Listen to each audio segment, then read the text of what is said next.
तत्पदं दर्शितं तस्मै श्रीगुरुवे नमः। नमो नमो सद्गुरु नमो जासमको नुआन परम पुरुष होते अधिक गावें संत सुजान। धन्य धन्य सतगुरु सुखदायक। महिमा कही न जाए, जो कछु कहो तुमरी कृपा। मोते कछु न बसाए।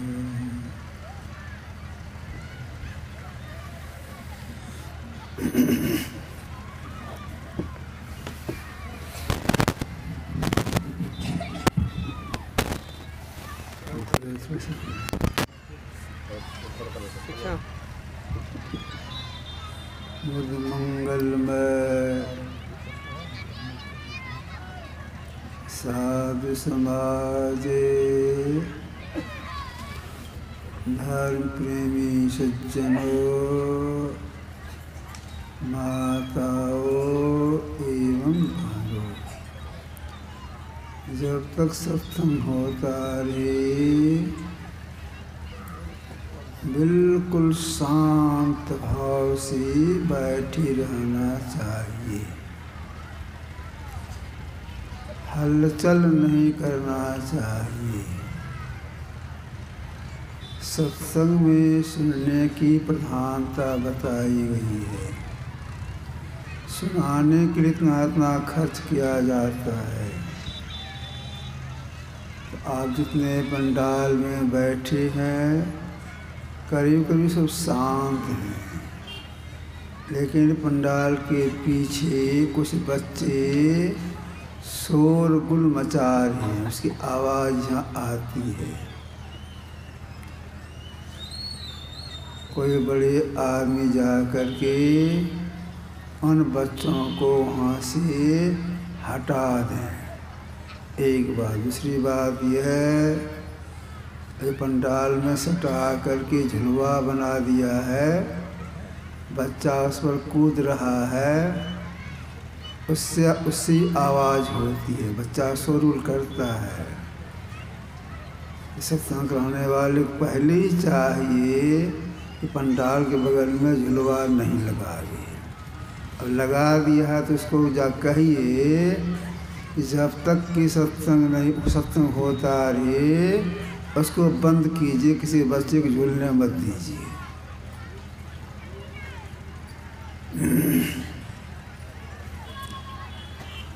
अभी आप सुन रहे थे मन की चंचलता के संबंध में।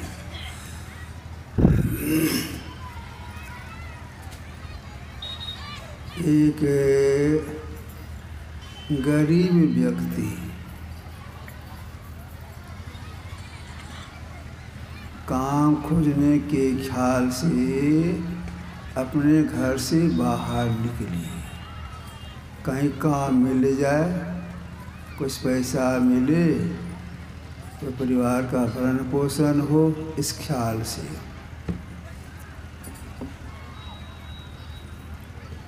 एक अमीर आदमी के दरवाजे पर गए। जो घर के मालिक थे उनसे बोले, मैं काम खोजता हूँ, कुछ काम हमको दे दीजिए। कहते कि मेरे पास जो काम सब पर काम आदमी नियुक्त है, अगर तुम मेरे यहाँ काम करना चाहते हो तो ठीक है, काम मैं दे देता हूँ। काम यही दूंगा कि गांव के बाहर में मेरा एक गौशाला है।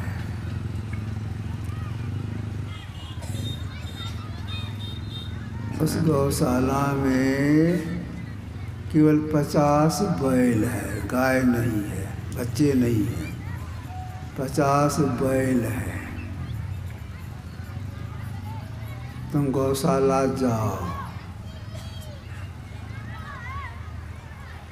जब सब बैल बैठ जाए तब तुम वहाँ पर बैठना। अगर एक बैल भी खड़ा है तुम नहीं बैठना। जितना तुम हाथ चाहो हम तुमको देंगे। व्यक्ति बहुत खुश हो गया, बहुत हल्का काम मिला है। गया, देखता क्या 50 बैल हैं, उसमें कुछ खड़ा है, कुछ बैठा है। अब सब बैल बैठेगा तब हम बैठ जाएंगे, उसके पहले नहीं बैठेंगे।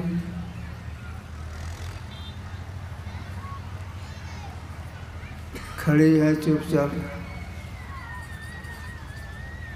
50 बैल में कुछ बैठा था, कुछ खड़ा था। तो जो बैठा था उसमें से कुछ खड़ा हुआ, और जो खड़ा था उसमें कुछ बैठ गया। तो कोई बैठता है, कोई खड़ा होता है, कोई बैठता है, कोई खड़ा होता है।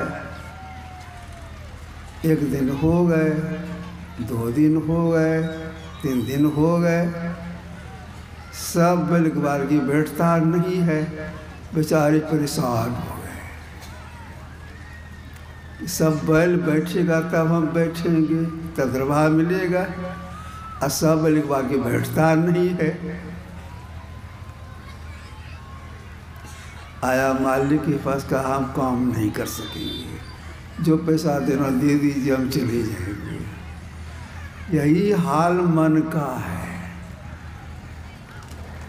एक संकल्प समाप्त होता है, दूसरा हो जाता है, असमाप्त है, फिर तीसरा हो जाता है।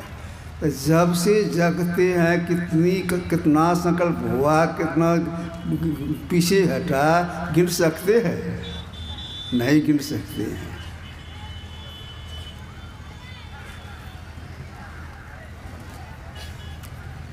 इस मन की चंचलता के संबंध में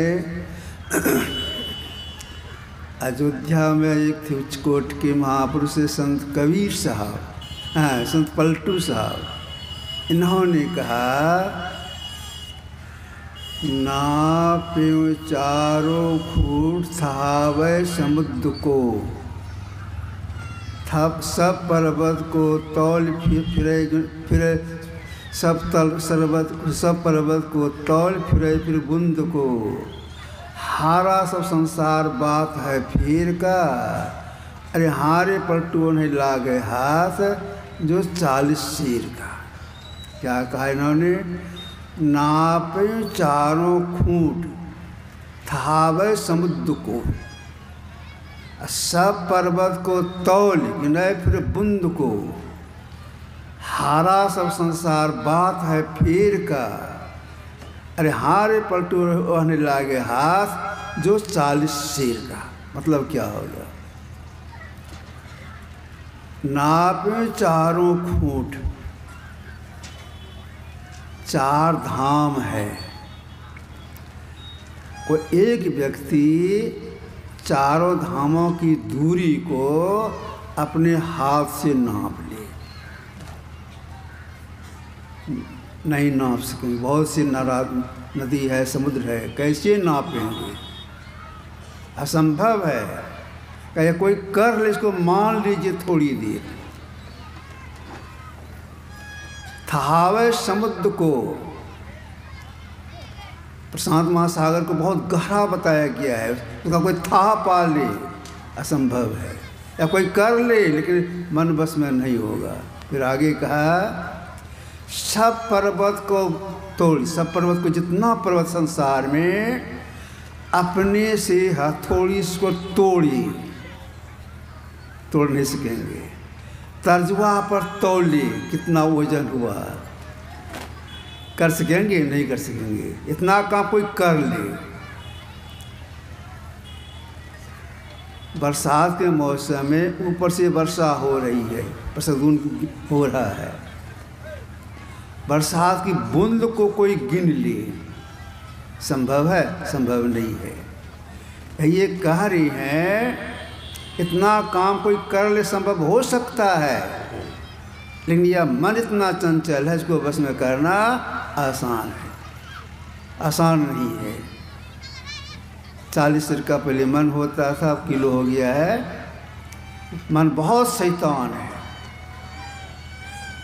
जब तक मन बस में होगा नहीं तो जीव का कल्याण भी नहीं होगा। तो मन बस में कैसे होगा जितना शैतान है? अगर कोई मन को बस में करने के लिए तीर्थ में जाए, व्रत त्योहार करे, दान पुण्य करे और इसको कुछ करे, बाहर कितना ही उपाय करेंगे, मन बस में नहीं होगा। तो मन बस में होता है कैसे? एक कुछ कोट के महापुरुष हो गए संत कबीर साहब, इन्होंने कहा मन बस में होता है।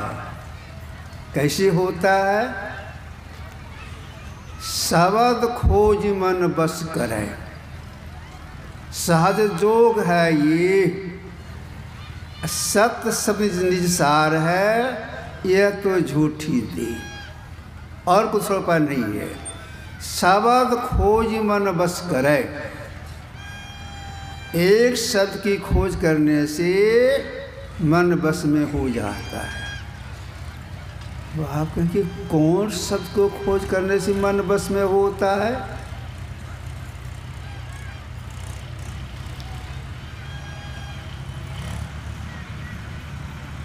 साधो शब्द साधना कीजिए, कभी सगवानी है। साधो शब्द साधना कीजिए, अजही शब्द से प्रकट भई सब, सोई शब्द कह लीजिए। जिस सब सारी सृष्टि बनी है, अगर वह शब्द पकड़ा चला जाए तो मन बस में हो जाएगा। एक शब्द सब कुछ किया,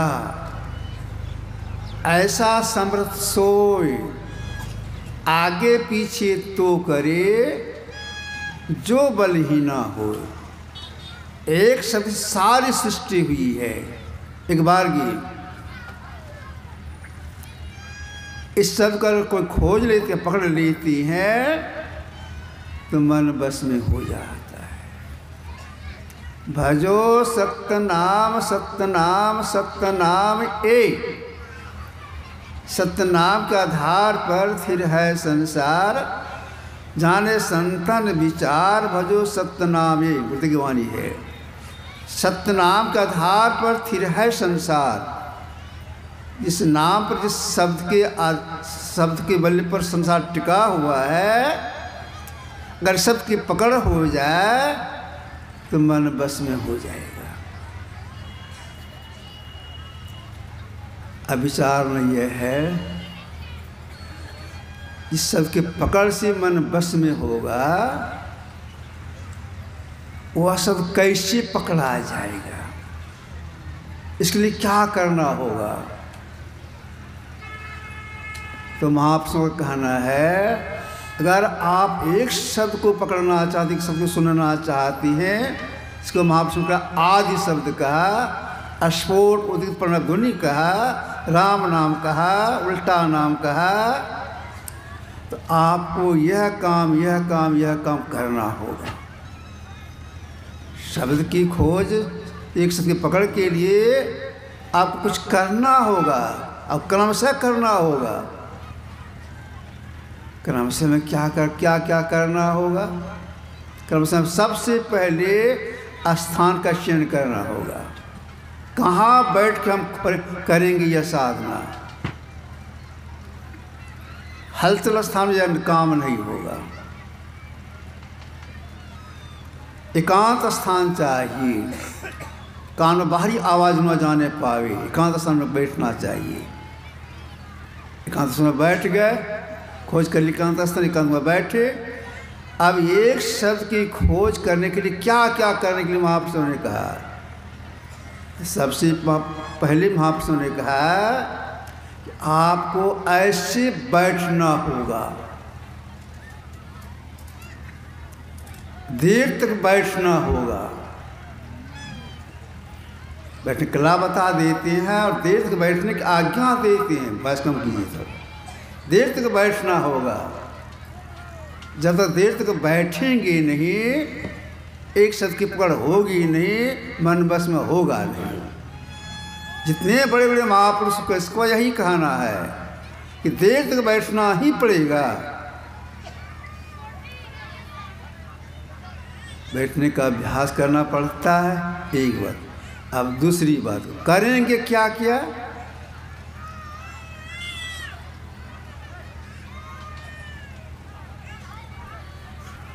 गुरु जो क्रमशः बता दिए हैं यह काम करना होगा।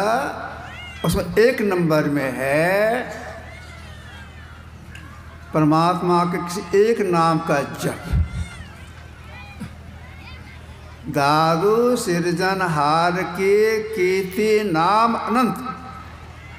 सृजनहार परमात्मा के बहुत से नाम, ये रखा हुआ नाम है।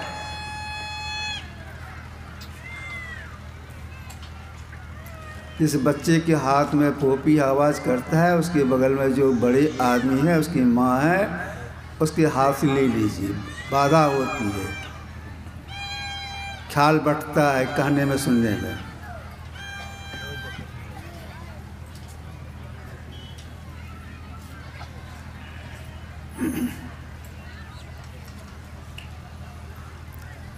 हाथ में कह रहा था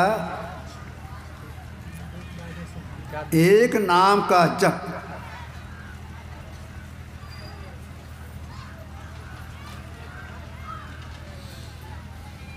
तन्मयता के करने का प्रयास करना चाहिए। एक नाम की जप करने से क्या होता है? एक नाम की जप करने से हृदय की शुद्धि होती है।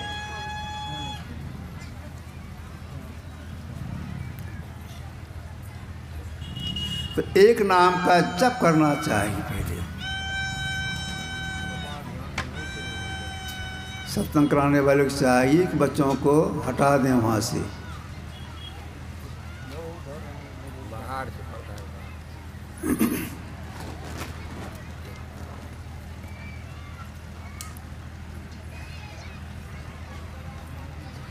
अगर जप करने के समय मन भाग जाए, लौटा के जप में लगाना चाहिए या काम करना चाहिए। तो जप करने का विशेष प्रयास करना चाहिए। इसके बाद गुरु जिनका ध्यान करने के लिए बता दिए हैं,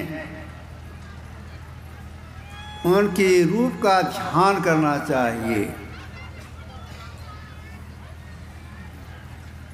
इसके बाद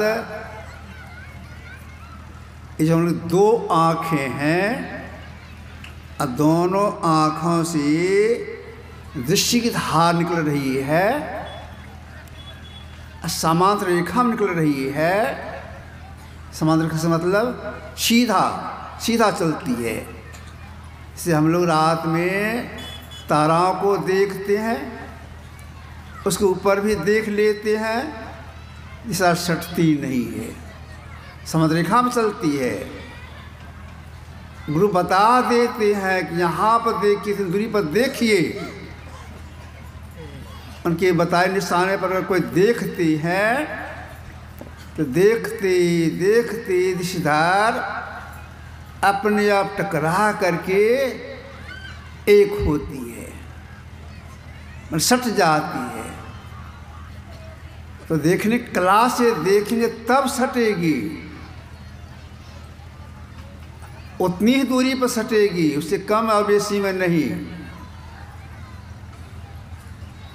उतनी दूरी पर दिशा सटे, इसके लिए वर्षों अभ्यास करना होता है।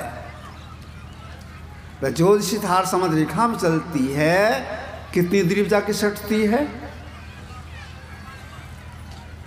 गंगा जमुना सरस्वती संगम पर संध्या करुणित भाई, दृष्टि जुगल कर अंगुल 12 पर, 2 और 10 मतलब 12 अंगुल की दूरी पर जाकर के दिशार टकरा के सटती है, 12:15 से 12 पर नहीं। इसके लिए वर्षों अभ्यास करना होता है। जब दिशाशक्ति की सट जाती है तब उनके अंदर में क्या होता है? 2 रेखाओं के उनको बिंदु कहती हैं, उनके अंदर में बिंदु का उदय हो जाता है। बिंदु को मन से बनाया नहीं जाता है, बिंदु आप ही बनता है, आप ही आप बन जाता है। कल दिशा में जोड़ने की देरी है, ये सटेगी बिंदु का उदय हो जाएगा।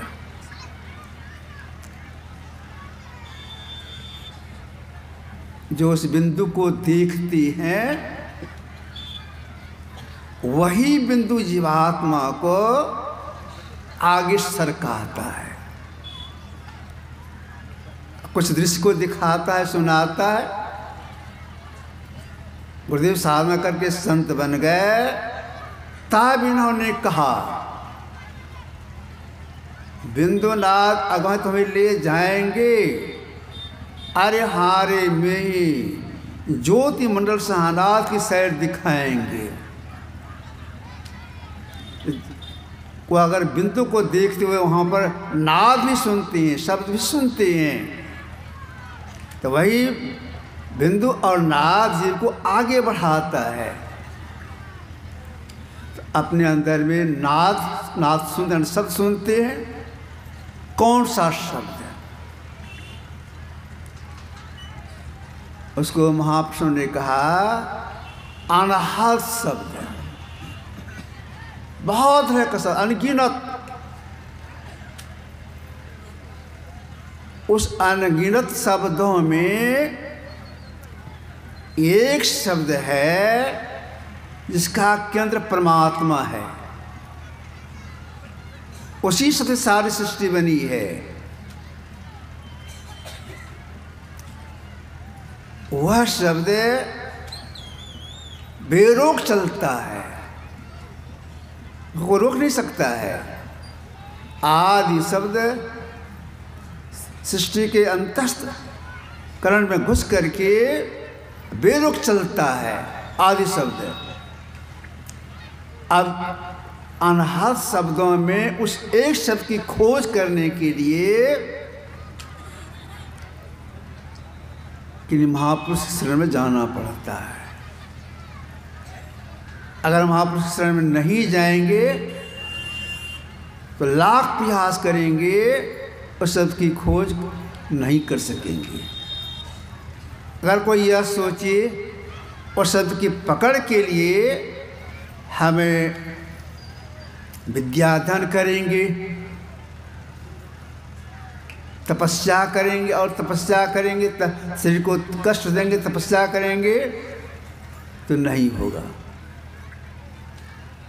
तुलसीदास जी महाराज ने तुलसी सतसई में लिखा है 14 4 8 10 रस समझ भरपूर, नाम भेद जाने बिना सकल समझ में धूर, भेद चाहे विधि नाम में बिन गुरु जानन को, तुलसी कहीं विनीत वर जा बिरंच शिव होए।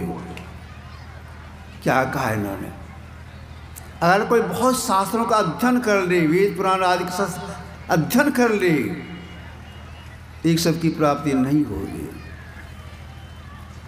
अगर कोई तपस्या करके ब्रह्मा विष्णु महेश से बल प्राप्त कर ले, विष्णु का काम है पालन करना, ब्रह्मा जी का काम है सृष्टि करना, शंकर का संहार करना, तीनों शक्ति किसी के अंदर में आ जाए, इतना हो जाने पर भी एक शब्द की प्राप्ति नहीं होगी। उसका भेद ही नहीं जानेंगे, भेद ही नहीं जान सकते हैं। बिन सतगुरु उपदेश सुर नर मुनि निस्तरे, ब्रह्मा विष्णु महेश और सकल जीव के को गिने। वह सब पकड़ा चला जाए। यह भेद सीखने के लिए गुरु के पास जाना होता है। वे बताते हैं वह शब्द ऐसा है, संभाषा बताती हैं वह शब्द ऐसा है, इधर से आ रहा है। उसको सुनने के लिए आपको यह काम करना होगा। वे बताती हैं क्या काम करना होगा। इसे मन बस में हो जाता है। और शब्द की पकड़ के लिए महापुरुष कहते हैं प्रारंभ से साधना करनी पड़ेगी। यानी केवल सब साधना करेंगे सो नहीं, प्रारंभ से साधना करनी पड़ेगी। इस हद से बैठना होगा, एक नाम का जप करना होगा, छोड़ देना होगा, एक रूप का ध्यान करना होगा, छोड़ देना होगा, जुड़ने का प्रयास करना पड़ेगा, छोड़ देना होगा। इसके बाद तब कान बंद करके उस सबकी खोज करने के लिए आपको अभ्यास करना होगा। अभ्यास करने में तल्लीनता कितनी चाहिए? तल्लीनता के संबंध में महापुरुषों का कथन है, अगर आप किसी गायक से पूर्व परिचित हैं, बहुत बार उनका भजन सुनते रहते हैं, उनके स्वर को आप पहचानते हैं, उनका स्वर ऐसा है, संजोग से आप कहीं जा रहे हैं, जिस रास्ते से गुजर रहे हैं, रास्ते के बगल ही में किसी घर पर साज बाज के साथ 10-12 गायक, एक नहीं 10-12 गायक मीठी स्वर से गान कर रही हैं। आपको सुनने में अच्छा लगेगा, खड़े हो जाएंगे। अनुमान क्या लगाएंगे? 10-12 गायक हैं, साथ के साथ गा रहे हैं, सबका स्वर बहुत सुरीला है, कितना अच्छा लगता है सुनने में। अच्छा, ये जो 10-12 गायक हैं, उसमें फलाने गायक हैं या नहीं हैं? आप क्या करेंगे?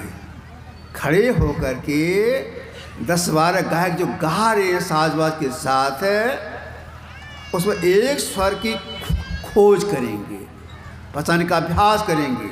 खड़े होकर के शब्देंगे, शब्दती ख्याल आ जाएगा, हाँ लगता है फलाने गायक भी इस झुंड में हैं, उनका भी स्वर इसमें है।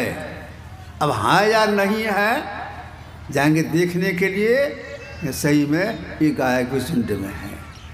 ठीक इसी तरह से अपने अंदर में बहुत तरह का शब्द हो रहा है, उन शब्द एक शब्द की खोज करना पड़ता है, लगन के साथ करना पड़ता है। तो एक शब्द की खोज करने के लिए तीनों बंद लगाए कि सुन अनहद टंकोर, नानक सुन समाधि में नहीं साँझ नहीं भोर, आँख बंद, मुंह बंद और कान बंद, 3 बंद लगा करके इस सब की खोज करने के लिए महापुरुष बताते हैं। जब उस शब्द की पकड़ हो जाती है तो क्या होता है? जिस क्षण उस शब्द की पकड़ होती है उसी क्षण मन बस में हो जाता है, मन का संकल्प समाप्त हो जाता है, छटपट इसका समाप्त हो जाती है और जीव का संग छोड़ भी देती है। छटपटी बंद, मन का संग, जीव का संग छोड़ देती है। तब क्या होता है? जैसे एक शब्द की पकड़ होती है, वह जीव पूरा पूरा जग जाता है। जैसे मन का संग छूटा, जीव अकेले अवस्था में आ गया तो जीव पूरा पूरा जग जाता है। जीव का जगना 3 बार में होता है। जब कोई एक नाम का जप करते हैं, एक रूप का ध्यान करते हैं, ऋषियों क्रिया करने लग जाते हैं, ऋषियों करने में एकाग्रता आती है, अपने अंदर घुसते हैं। सहस्र कमल दल में जब जीव पहुंचता है तो जीव का पहला जगना होता है। और आगे बढ़ने पर जब जीव त्रिकुटी में पहुंचता है, जहाँ सूर्य का दर्शन होता है, तो जीव का दूसरा जगना होता है। और जब एक शब्द की पकड़ हो जाती है तो जीव का पूरा पूरा जगना हो जाता है। और क्या लाभ होता है? तुलसी जागे जाहि तिहु ताप ताय रे, राम नाम सुचि रुचि सहजे सुभारे। राम ने सार शब्द है। सांस की पकड़ में जीव का पूरा जगना होता है और दैविक भौतिक ताप का नाश हो जाता है। तब जीव का परम कल्याण हो जाता है। क्यों?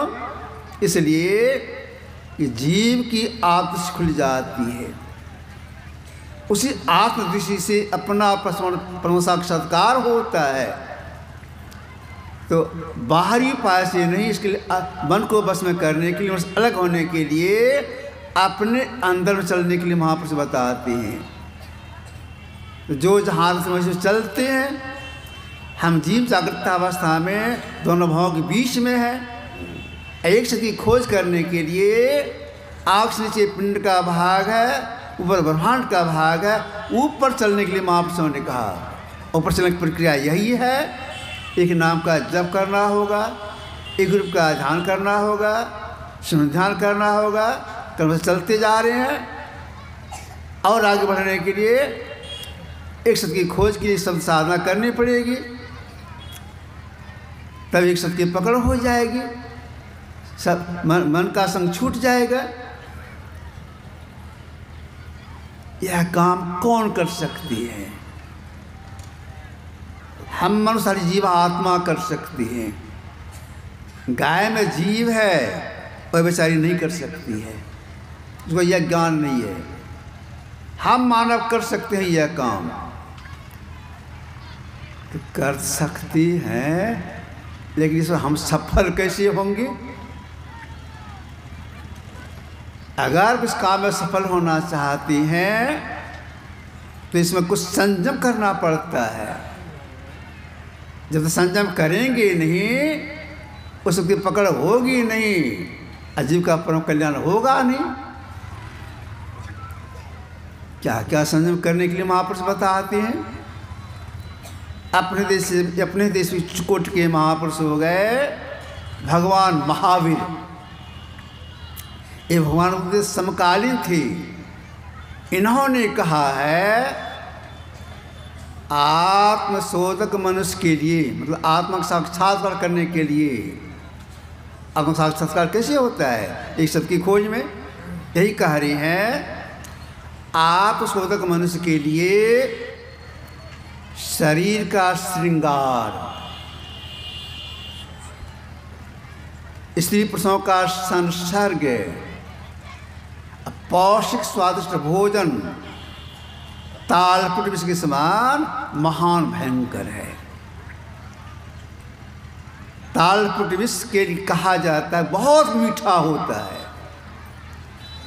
बहुत मीठा, इतना मीठा कि जीभा पर रखने की देरी मरने की देरी नहीं,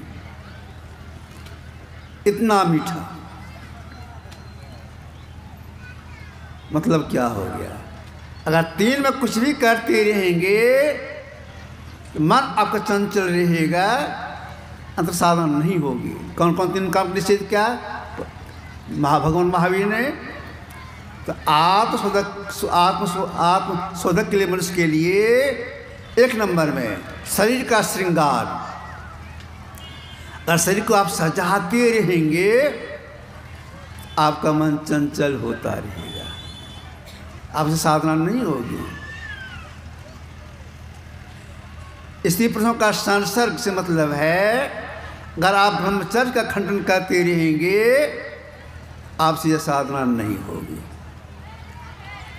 पौष्टिक स्वादिष्ट भोजन और तामसी भोजन लेंगे साधना तरक्की नहीं होगी। भोजन का संयम करने के लिए महापुरुषों ने कहा, भोजन की अशुद्धि में आपका मन अशुद्ध हो जाएगा। अगर एक शब्द की खोज करने का हौसला है तो यह आपको हर वक्त होशियार रहना पड़ेगा। कहाँ जाकर भोजन करें, किसके हाथ में भोजन करें, ख्याल रखना पड़ेगा। जैसे देखिए जहाँ सामूहिक भोज होता है, सामूहिक भोज, लोग बर्तन कहाँ से लाते हैं? भाड़ा पर बर्तन लाते हैं, बड़ा बड़ा हंडा भाड़ा पर लाते हैं, अपने से बनाते नहीं है, मजदूर से बनवाते हैं, और शाकाहारी मानस कोई भी हो उसे बनवाते हैं। फिर क्या करते हैं मजदूर, क्या करते हैं? उस बर्तन को थोड़ा सा पानी से धो देते हैं। अब भात बनाना है, बर्तन को चूल्हा पर रखते हैं, पानी देते हैं, पानी खौलता है, चावल उसमें दे देते हैं। क्या वो नया बर्तन है? तो नहीं, किसी के यहाँ पहले गया था। जिनके यहाँ पहले गया था वे व्यक्ति उस बर्तन में मांस बनाए थे, मांस लोगों को खिला दिए।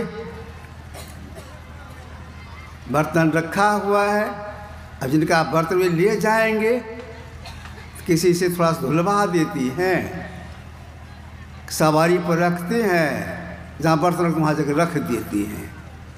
और जो मांस उसमें बनाया तो उसमें बगल का हाथ में सटा सटा रह गया, चारों तरफ मांस सटा सटा रह गया, सूख गया। अब वही बर्तन लाते भोजन बनाने के लिए, और यहाँ जो पानी खौलाते हैं तो वह मांस जो पहले सूखा हुआ है वह फूलता है, अब भात में मिल जाता है, फूल कर भात में मिल जाता है। दाल बना है, दाल में मिल गया मांस। अब विचार कीजिए, ऐसा भोजन करेंगे आपका मन लगेगा? नहीं लगेगा। अब वैष्णव नहीं रहे, अब मांसाहारी हो गए। इसका ख्याल रखना पड़ता है कहाँ का भोजन करें। भोजन की अशुद्धि मन अशुद्ध हो जाता है, यह ख्याल रखना पड़ता है। इसलिए गुरुदेव बोले हैं कि खान पान को प्रथम संहारो, तब रस रस अवगुण मारो। अगर ऐसा भोजन लेते रहेंगे, अचानक एक शब्द की खोज कर लें, प्रयास करते एकदम मर जाएंगे, नहीं होगा। ऐसे भोजन का त्याग करेंगे, अपने को वैराग्य में रखेंगे, समय पर साधना करेंगे, दृढ़ तक बैठेंगे, तब अपने अंदर चल सकते हैं, ईश्वर की खोज कर सकते हैं। यह जानकारी कहाँ मिलती है? यह जानकारी सत्संग से प्राप्त होता है। कल आज ये सत्संग हुआ, यह है ज्ञान जग। इस ज्ञान जग में जो कोई सहयोग प्रदान किए हैं, तन से, मन से, धन से, वचन से ही बहुत पुण्य का संचय किए हैं। फिर भी मैं गुरुदेव से प्रार्थना करता हूँ, सबों का अद्भुत विकास हो, भौतिक उन्नति हो, यहाँ का संपन्न हुआ। श्री सद्गुरु महाराज की। श्री सद्गुरु महाराज की जय। आप लोग शांति बनाए रखें। एकदम अखिल भारतीय महाधिवेशन इस बार जो है 113वां महाधिवेशन प्रयागराज महाकुंभ में होने जा रहा है, जिसका तिथि है 8, 9, 10 फरवरी। उसके लिए आप लोग सादर आमंत्रित हैं। यह सत्संग का आयोजन